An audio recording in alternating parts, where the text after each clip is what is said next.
Yeah. Welcome back. It's been about 4 months.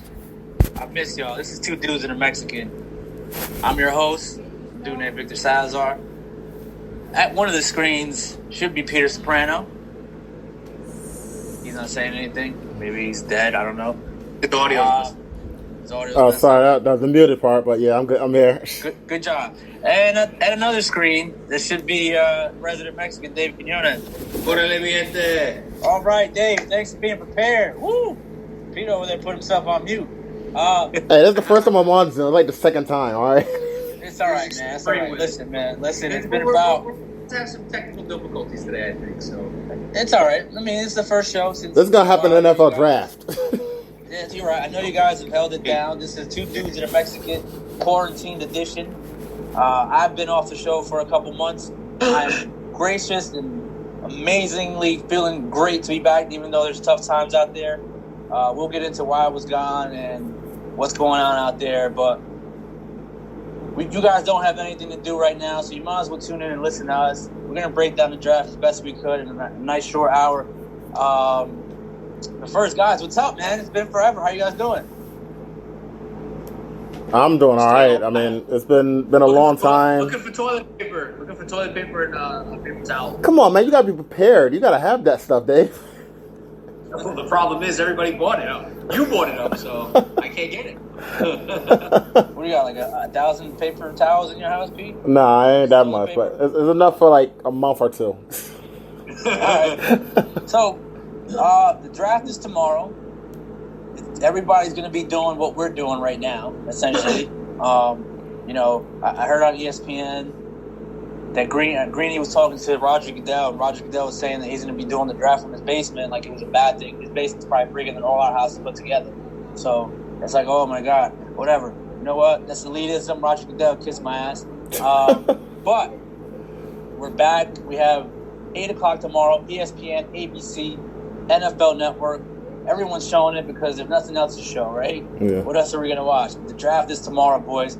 Pete, I'm going to let you start this off because you have a mock draft, and for years, as long as I've known you, you've been in this competition.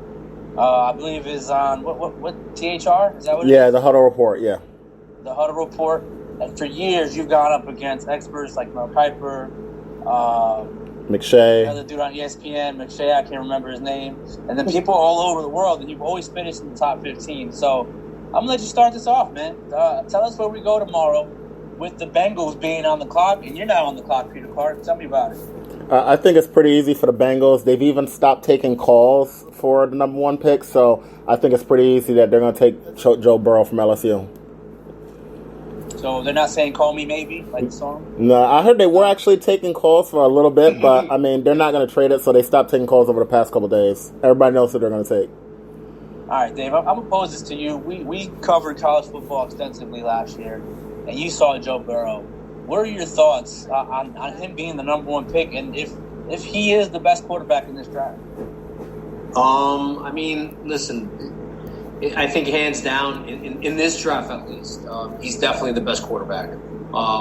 Listen, he has the opportunity to do big things in Cincinnati.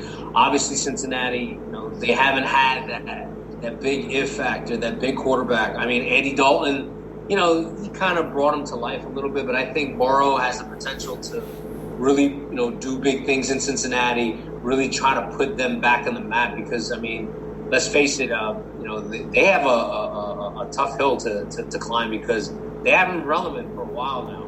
When was the last time they made the playoffs? When was the last time they were significant? And they've had so much drama, especially with this past year with AJ Green, and that team has just been all over the place. So, but I think he's got potential. I mean, he broke he broke a record this year. So 60 touchdowns.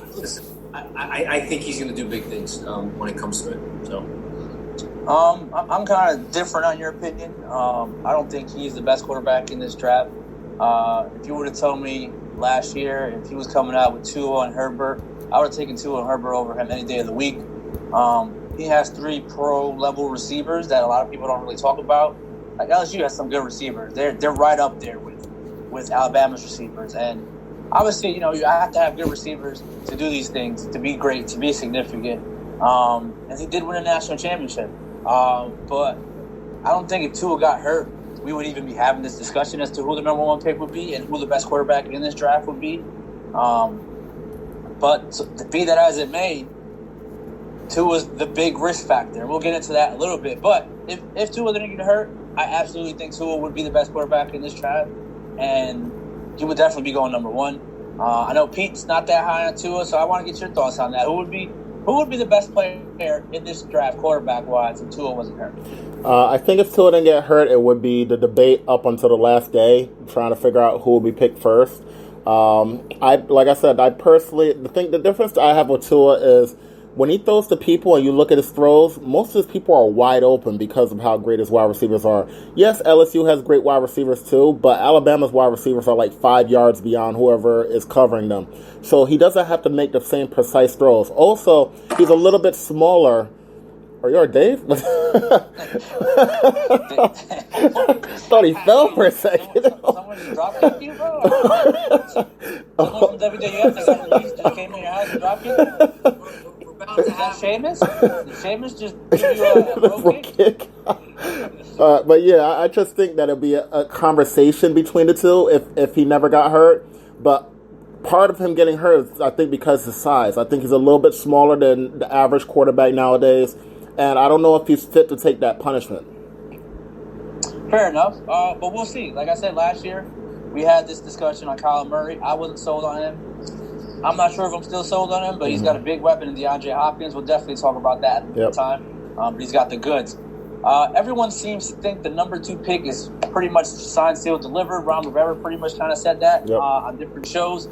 Chase Young, I'm just going to say Chase Young goes at number 2, unless something bizarre happens, which I don't think happens.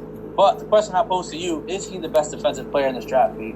I think the argument is going to be between him and Isaiah Simmons. Because the reason why I put Isaiah Simmons in there is not just because of his how physical he can be, not because he's 6'4", 240 pounds and can run a 4.39. It's because he is just all over the field. He plays 3 different positions. He can play slot cornerback. He can play safety. He can play linebacker. He can blitz towards the quarterback. He plays all over the field. And in today's NFL, you want guys that never have to come off the field. And if you have him on the field, he never has to come off the field. He's the next generation of what you want for a future linebacker.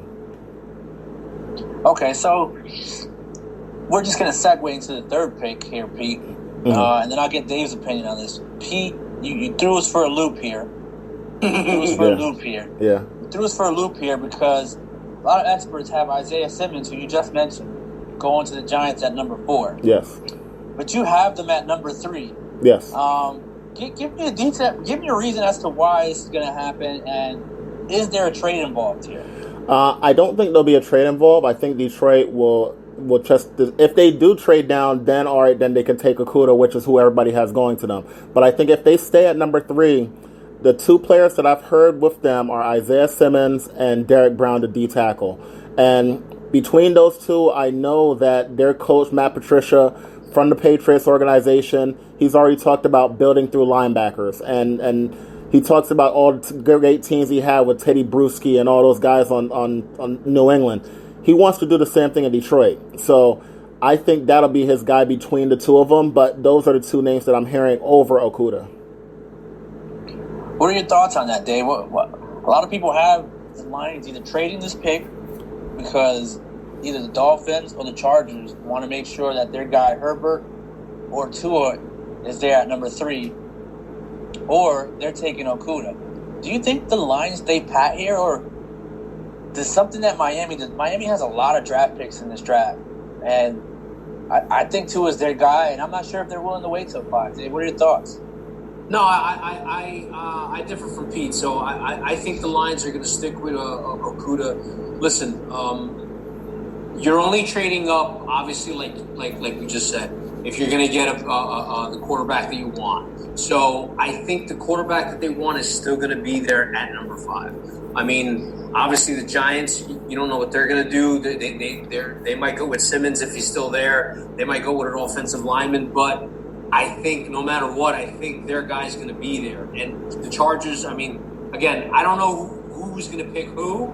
I'm thinking Tua is going to go first before Herbert, but I think both quarterbacks will still be there. So, if it's enticing for the Lions to trade that pick, they might, but I don't see it happening. Okay, that's fair enough. I think the Lions. I'm also with Dave. I think the Lions get their cornerback or they trade their quarterback too. Yeah, yeah. So I think Okudah goes there. But interestingly enough, we fall at the number 4 pick. And last year, I wore a soccer jersey, well, a European football jersey, I'm going to call it, to the draft show. Football. Because I said the Giants weren't a real team, so I didn't want to wear a team that doesn't really belong in the NFL at this moment. And for the second year in a row, I'm wearing another European football jersey because the Giants, again, they went 4-12. We do have Daniel Jones. We do got Saquon Barkley. We do have Slayton, 7th-round pick, who turned out to be good. We still have no offensive line at some point. We still have no defense. And to segue into this, Pete has us taking a tackle. Yep. Yeah. He has taken a tackle at number 4. And he has us taking Tristan Wirth from Iowa, who everybody has a debate as to who the best tackle is in this draft, either the guy from Alabama or Tristan Wirth. I myself, as a Giant fan, would like Isaiah Simmons to be there. I wanted the defensive end last year, Josh Allen. Yep. I still thought the Giants could have got Daniel Jones at a later pick if they wanted him. And Josh Allen, we missed the pass rush. Our guy, was it Mosley? Who had 10 sacks that year? I forget who had 10 sacks last year, but that was it. I know Allen had like 8 or 9. Oh, for your guys. It was the guy that you just released. It was like Golden. Marcus Golden. Marcus Golden had 10 sacks last year. And he's still a free agent. He's still a free agent. So we still don't have anyone to rush the passer. Isaiah Simmons can play, he can play end, he can play linebacker, and people say he can play safety. So if you're Dave Gettleman, David, oddly enough, you guys have the same name. Who do you go here? Both of them are there. His Wirth and Simmons are there. Who do you go with? Listen, if I'm the GM, let's be real. When's the last time we had a real good, solid linebacker? It's been a long time, guys. And usually, the linebacker is kind of like that centerpiece for that Giant defense. It's been such a long time since we had a good one, especially with Simmons. He's just an athletic freak when it comes to it. He can play anywhere. I'm hoping that they draft Simmons, but for some reason, listen, let's be real here. Last year, look what happened. Like you said, they drafted Daniel Jones so early. Nobody thought that pick was going to be picked that early. He's looking good right now, so hopefully, Gettleman knows what he's doing. I have a feeling that he's going to go offensive line in this one. So, but again, I'm hoping I'm wrong. Pete, let me pose to you. Dave said that Gettleman knows what he's doing. The last 2 seasons, Dave Gettleman's been our general manager. He knows what he's doing in terms of that pick, let's say. Okay. He draft too. Listen, it looks like he drafted the quarterback of the future. So for us, it looks like he has the good. So I'll give him that. So for now, it looks like he knows what he's doing. So, all right, so I'm posing a question to you. Dave Gettleman knows what he's doing, Pete. Last 2 drafts, there has been some talent. Dexter Lawrence, obviously Saquon Barkley. Yeah. Daniel Jones looks like he's okay. He's going to develop into something. We're not sure what it is yet. Yeah. The kid from Penn State was having a good rookie campaign last year before he got hurt. DeAndre Baker looks like he's lost out there, so I'm not sure what they're going to do with that. Rookie year as a cornerback. We need a cornerback, right? We signed these. So, last shot for Dave Gettleman. Is this his last draft as a Giants general manager? It's all going to be about the results on the field. If they're able to have a 9-10 win season, he's not going to go. If he has another 4 or 5 win season, he's going to be going real fast. I want to make one thing, though. He picks solid players. He just has no sense of value. That's what it is. So he'll pick somebody like the D tackle last year, Thompson. But the problem is he shouldn't be picked that high. He should be picked as a 2nd round pick, not the middle of a 1st round pick. So he picks solid players, but he just has no sense of when they should be picked. And one other thing, at least they did sign Kyler Fackrell from Green Bay. He is a good pass rusher.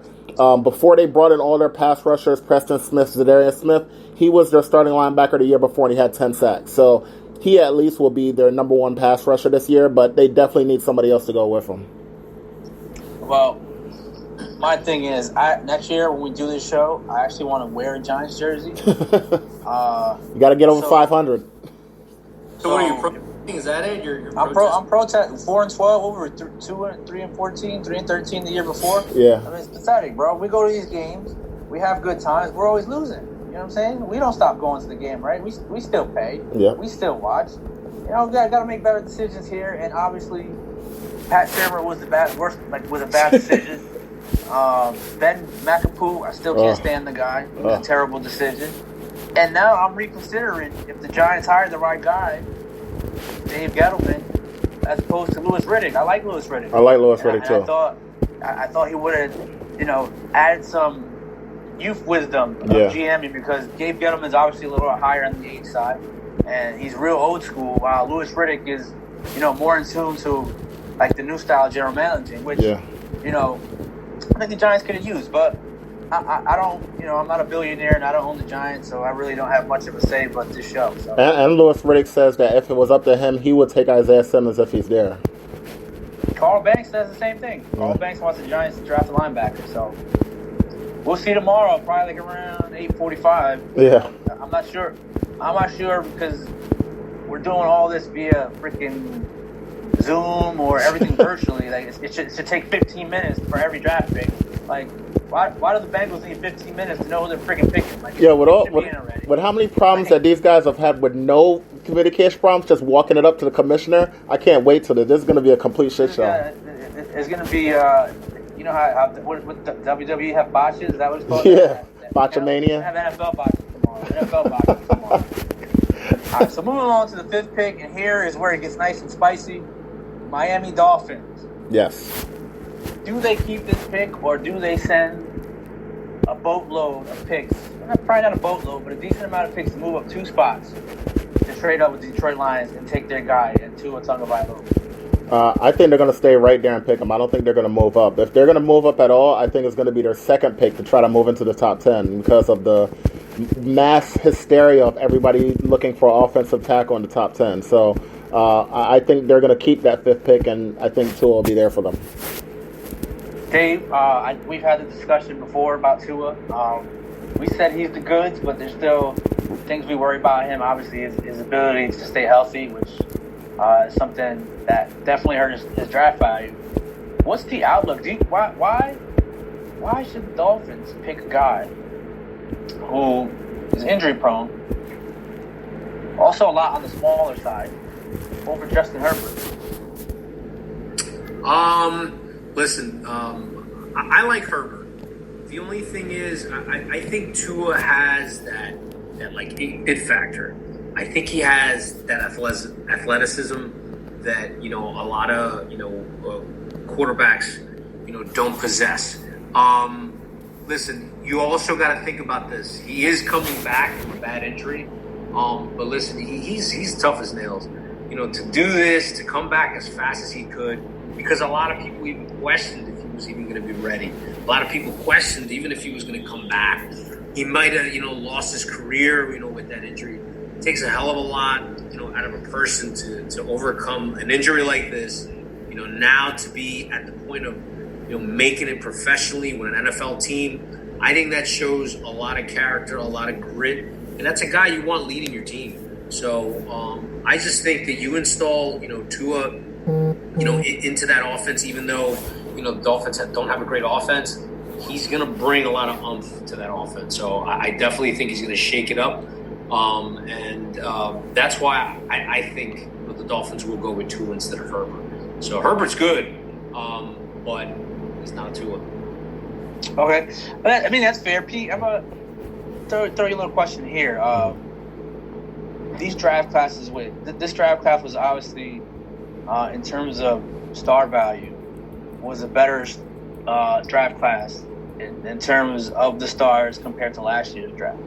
The last time I think we had the star value might be, the Deshaun Watson, Patrick Mahomes, Mitchell Trubisky draft, right?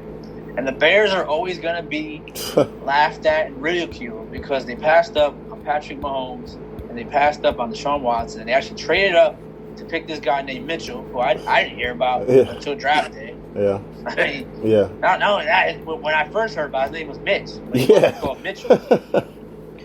If you're the Dolphins, right? Yeah. You're here at 5.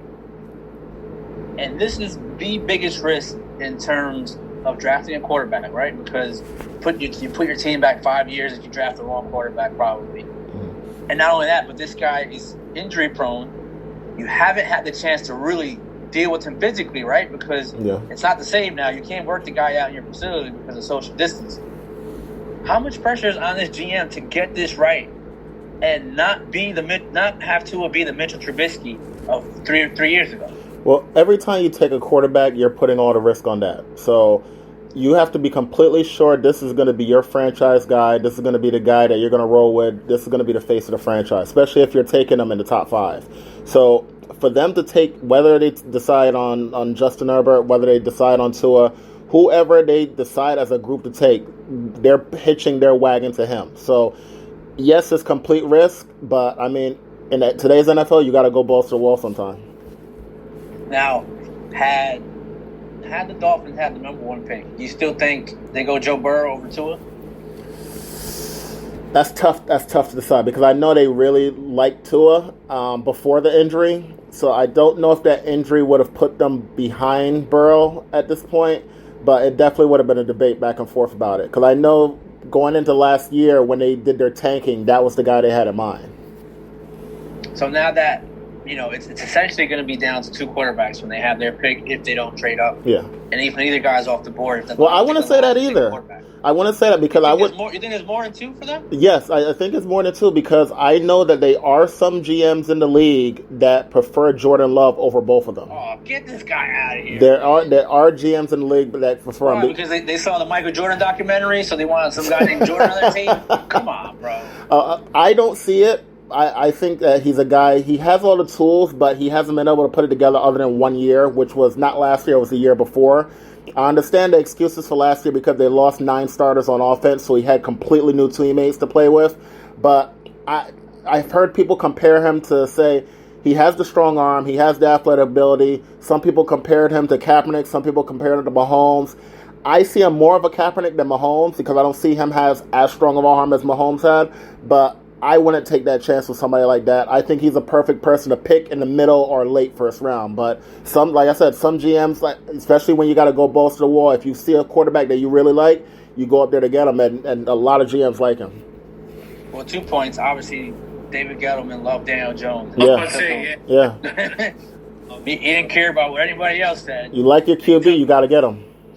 Okay. And then you said Jordan Love's the new Kaepernick. That means he's going to have like 3 good years and then take these out? Is that what we're saying? Hey, in that 3 years, if he get into the Super Bowl, they'll take it, though. Hey. Good job, Pete. Hey, get him to the Super Bowl, they'll be happy. All right, so ultimately, before we move on to the next pick, I think Tua and Justin Herbert is going to be the discussion for years to come just because this is a pivotal pick, and everyone's saying Joe Burrow is the number 1 pick. Now, if Jordan Love comes into that conversation and Dolphins take him, damn. And that, to me, is going to be Mitchell Trubisky 2.0. But, hey, you didn't know when Nick Foles was going to be as good as he was when he was picked later than everybody else. You're right. Nick Foles. Oh, Nick Foles? He was picked behind everybody. He wasn't picked in the first round with everybody else, but now he's the second best. He went to an elite school in Arizona, so and now he's the second best quarterback in that class. Brady, right? Neither was Tom Brady, right? Yeah. Hey, there's only you're not gonna get a Tom Brady in the 6th round. I don't think that's ever gonna happen again. But it's not. Be that as it may, Pete's favorite quarterback in this draft, he has him going 6. I wanted Justin Herbert last year. But I was a little disappointed in him for not coming out and being the number 1 pick. I don't think he wanted that pressure to be in the number 1 pick last year. I don't think college is that fun where you pass up on number 1 draft pick type money. But tell me why you like Justin Herbert and why he's your favorite quarterback in this draft. Because he has a strong arm. He has experience because he started for multiple seasons. A lot of quarterbacks, they start for 1 year, a year and a half. He has 3-4 years experience. He stayed for a senior year. And not only does he have a strong arm, but he's very athletic, and he's shown that.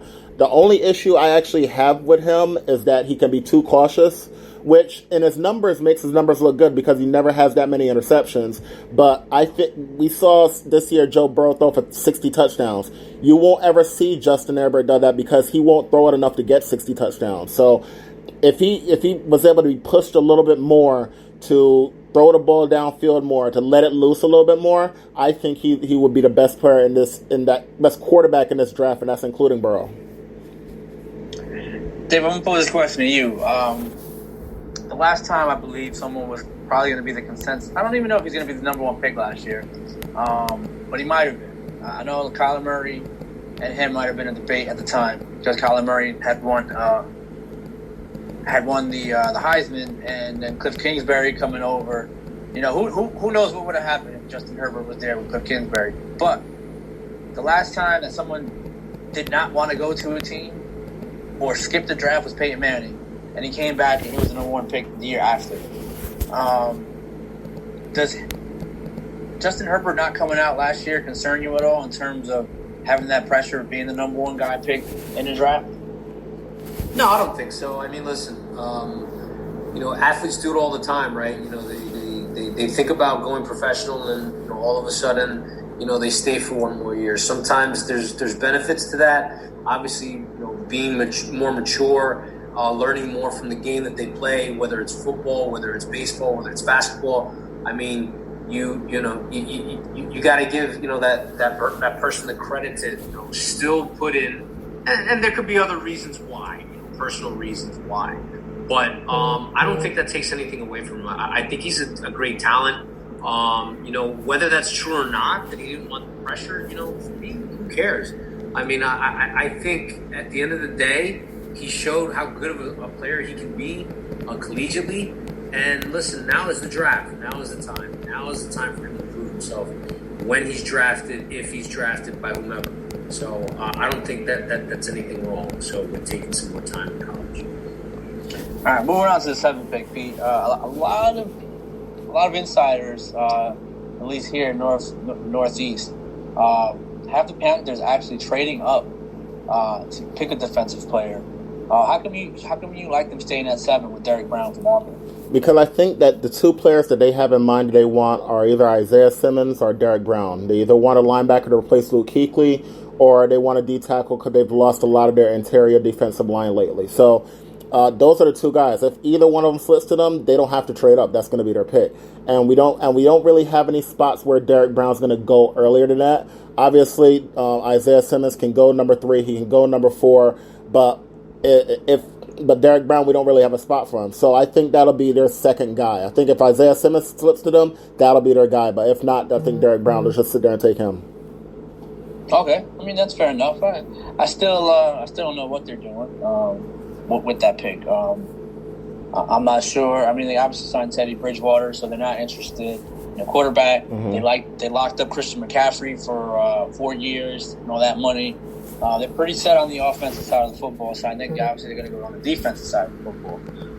But we'll see. We'll see. Like I said, things could change. I don't know. Aside of Joe Burrow and Chase Young, I don't know what's going to happen from 2 to 10. Especially reading your stuff now. There's a lot of things I don't agree with, but then again, I'm not the insider. I'm just the guy that yells at the beginning of the show. The Cardinals, Dave. Pete has them going Javon Kinlaw from South Carolina. Obviously, they made a big move. They traded Pete's favorite running back. What's his name again? Your favorite running back, Pete? Which one? I like a lot of running backs. Talking about David Johnson? Yeah, the one that blocked you on Twitter. Yeah, he's a loser. Yeah. The Arizona Cardinals' curse is over now because they finally got rid of him. So now Pete can like the Cardinals again, apparently. But Dave, they traded their running back. They got themselves a top 2, top 3 wide receiver in most eyes. What are your thoughts? What are your thoughts on the trade? And what are your thoughts on Pete here, having gone with Javon Kinlaw from South Carolina? I mean, to be honest with you, I don't really know what they're going to be doing either. I mean, listen, that trade was huge. A player like DeAndre Hopkins, who I don't know, man. I think he's number one in the league. I mean, really. I mean, I agree he's a with that. physical freak. I mean, you look at everything that he can do. He can change the dynamic of an offense. You put him in that offense, he can change the dynamic on that offense. And with Kyler Murray, I mean, who knows? Listen, this offense could look very, very different this coming year. So I think it's a great trade for Arizona. And to be honest, I liked Kyler Murray when he came out of college. I thought he was going to be good. Obviously, his height and how small he was a big question. But look, he proved he can win games. He did a really good job with that offense. And I think the combination of him and D-Hop, I think he's going to be good this year. We could slow down on him. He won, 5-6 games? So it's not like he set the world on fire. Hey, 5-6 games. It's pretty good, man, for a Of rookie. course. He's no Daniel Jones. A little guy, too. Exactly. He's no Daniel Jones, but hey, let's give him a little bit of credit, please. It is what it is. Pete, you got him taking a defensive tackle here. Tell me what you like about this kid from South Carolina. He seems to have a pretty good mortar. He seems to be physically Yeah, he scares me. I think he could probably beat my ass. Yeah, he's really built. He's really built. He has pretty much the DK Metcalf on defense, where he has 0% body fat. He's just super strong, and he actually can penetrate where he actually can get to the quarterback. A lot of one of the problems with Derek Brown is he's a monster in the middle, but he's mostly a run stuffer. He can get to the quarterback and apply pressure, but Kinlaw actually can pick up sacks when he gets to the quarterback. He's much more of a guy who could play a 4-3 D tackle, as well as a DN or nose tackle in a 3-4. So I think he can fit multiple positions. And even though I personally think Arizona should take an offensive lineman because they're picking up all these wide receivers, and if Kyler Murray is running around for his life, it's not going to matter. I think they should, but one, everybody's trying to trade up to get an offensive lineman, so they may not get the guy they want. And two, he would really solidify the defensive end. I mean, yeah. I don't know what the corners are doing half the time. They need a lineman. They've been ignoring that way too long. Yeah, I mean, they got this. DeAndre Hopkins is top 2, top 3, whatever you want to call him. If you want to call him the best receiver in the league, yeah, he's going to make Kyler Murray better instantly. But if you can't protect him, doesn't matter. The weirdest thing rumor is I heard that people taking CeeDee Lamb, which CeeDee Lamb is my number one wide receiver, but it makes no sense when you already have Hopkins, you already have Christian Kirk, you have Larry Fitzgerald, you have Andy Isabella, who you took in the second round last year. You are stacked at wide receiver. They're probably going to run 4 wides more than any other team in the league. You don't need another wide receiver. Get an offensive lineman, or your quarterback's going to be on the ground. Now, Dave, I'm going to switch it up a little bit here. We're going to the number 9 pick of the Jaguars.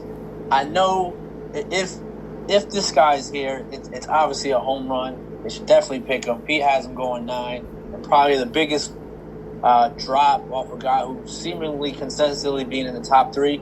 Pete has Jeffrey Okudah from Ohio State, best defensive back in this draft, going number 9. I know why the Jaguars would love it. Obviously, they traded their cornerback last year. And they have a need for a shutdown corner. And that's exactly what Jeff Okudah is. The value is there. I mean, if you get him at 9, you get him at 9. It's amazing. But Dave, do you think Jeff Okudah even goes to 9? No, I don't. Like I said, I think he goes. I think he goes to the Lions at 3. So, but it's a good point. They lost Ramsey last year. They do need to get that shutdown corner. I mean, the Jags. I don't know. They're a little in disarray right now. They need everything. I was about to say they need. That's your favorite team, Pete. Tell us about your favorite team. They traded Foles. It's weird. It's weird what's going on over there. I mean, that's probably another team. You don't know what they're really going to probably do in the draft, especially when depending on who's there when it's their pick. I don't know what they're going to do as well. So Pete, tell me why you think he drops in this draft, and since the Jaguars are your favorite team, give me a little more insight as to what else they need besides a shutdown corner. Well, the 3 things that they need is number 1 is actually corner, number 2 is probably pass rusher, number 3 D tackle. The 4 guys that they're pretty much them and the Falcons are competing for the same 4 guys. They're looking at Obviously, the top corner in Okuda. They're looking for the number 2 corner in C.J. Henderson, and then they're looking at Derek Brown at D tackle as well as Kinlaw at tackle. So, with most of those guys being gone already, you pretty much have the number 1 corner in Okuda. If he is taken, or if somebody trades up and takes him, then they'll probably take C.J. Henderson. But they want a corner or they want a D tackle. Same thing with Atlanta. That's the reason why Atlanta is trying to trade up so far. The team that the Giants have been talking about with trading back has been Atlanta, because Atlanta wants to jump up ahead to get Okuda, and they don't think he's going to go 3.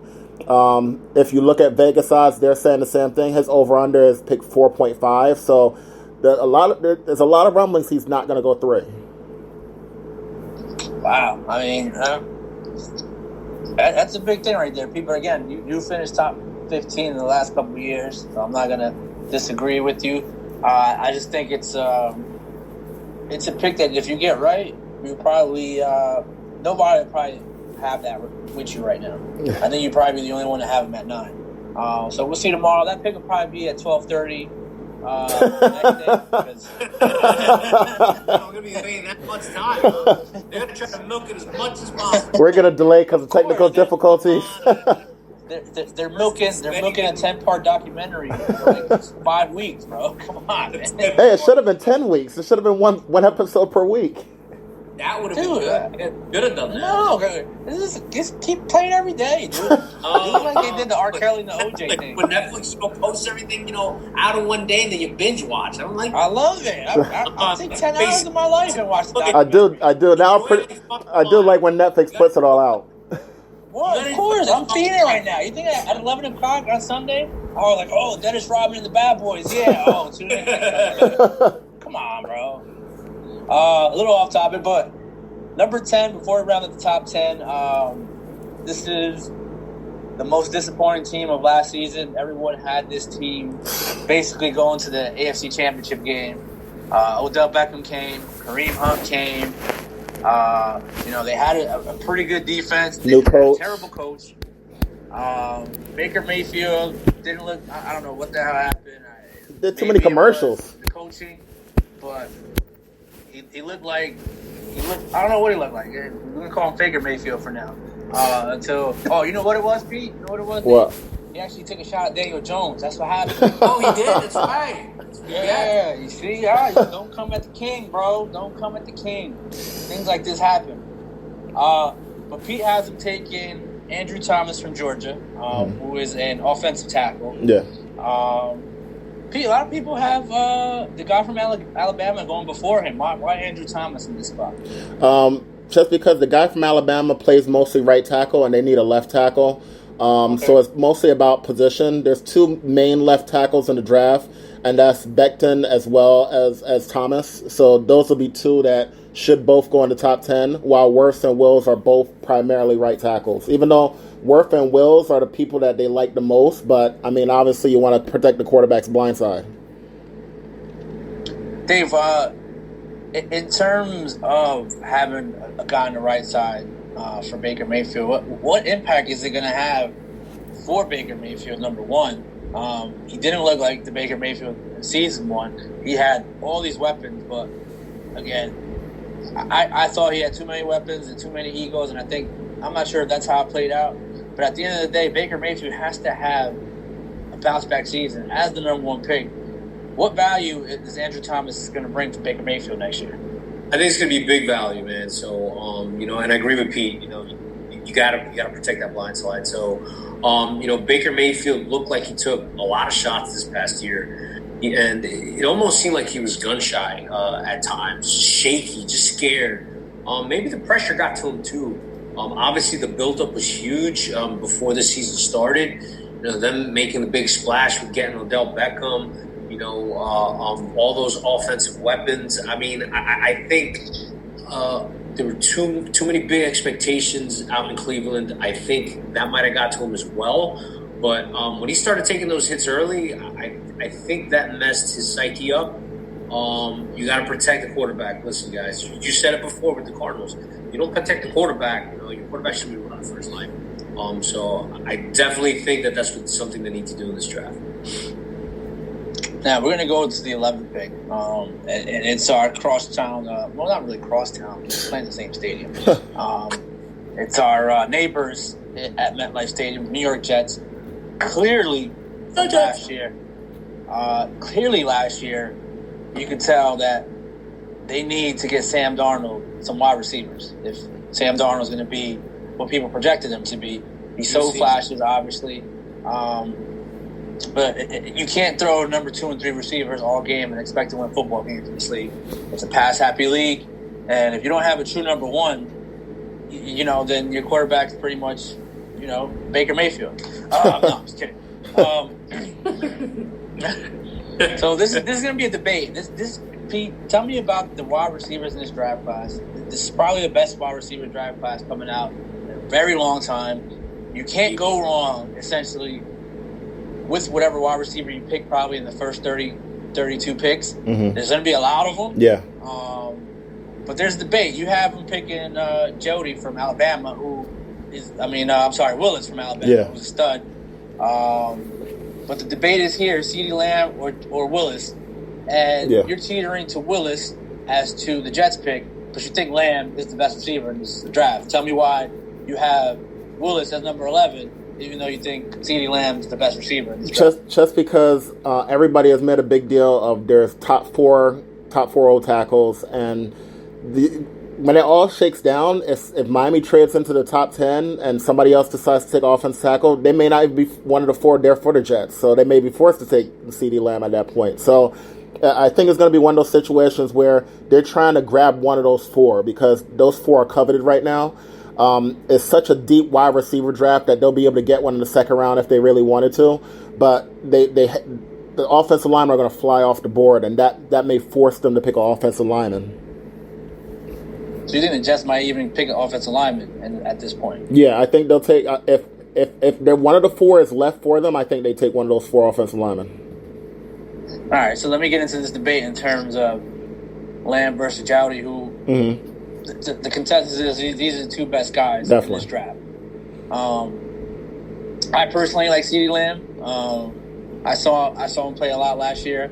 I think Jowdy had like 2 other guys that are probably going to go in this draft. Yeah. In terms of playing on Sunday, lining up with him, trips, and that's another thing that a lot of people won't take from Tua. Is that he had a lot of good wide receivers. Yeah. And they were always open. One of them went back, surprisingly. Yeah, that's what I'm saying. So why do you like Lamb over Jowdy? I think the difference between the 2 of them is when I look at Jerry Jeudy, he's a guy who is Stephon Diggs, but a little bit faster. While when I look at somebody like CeeDee Lamb, he's a little bit more of a long strider, but I think he's a quicker Chad Johnson. I don't know, maybe some of the younger fans may not remember Chad when he played and he was in his prime, but he's one of Ocho Cinco, all right? His name's Ocho Cinco, bro. Get it listen, right. When he played, when he played, he was Chad, so I'm calling him Chad, all right? So he's one of those guys who, when he catches the ball, he turns into a running back. He's a combination of Chad Johnson and Anquan Bolden. Another good comparison is if you look at Brown from last year that went to the Titans. Those are the type of people that I think of when I think of CeeDee Lamb. That it's hard to tackle that guy. While, on the other hand, like I said with Jeudy, he's the best route runner in the draft. If you want somebody that can be a future Antonio Brown, that's who you take. But the only problem I have with him is, listen, he's going to be one-on-one at Alabama because you have all those studs around him. You look at Lamb, you can't name another wide receiver on Oklahoma's team. But you look at Alabama, and Ruggs is going to be going in the top 15. Smith next year is going to be probably a top 10 pick. So he has stud wide receivers that you can't double him at all, while Lamb faced a lot of double teams and still found a way to get open. So you think the Jets here don't do the right thing and pick a tackle instead of picking a wide receiver? Yeah, I think they'll end up picking a tackle if 1 to 4 is even there, yes. Okay, what do you think? Should the Jets go O-line here, or should they get one of these stud wide receivers who, Sam Darnold needs a wide receiver, man. I'm just saying. I don't care about the Jets, but if Sam Darnold's going to be anything in this league, he needs a wide receiver. He needs a number 1. Listen, they lost Anderson, obviously, to free agency, so they do need a wide receiver. Whether it's a number 1, a number 2. you know, I don't know. I mean, you know, Darnold saw a ghost last year, right? So they need to get that offensive tackle. So I don't know. I mean,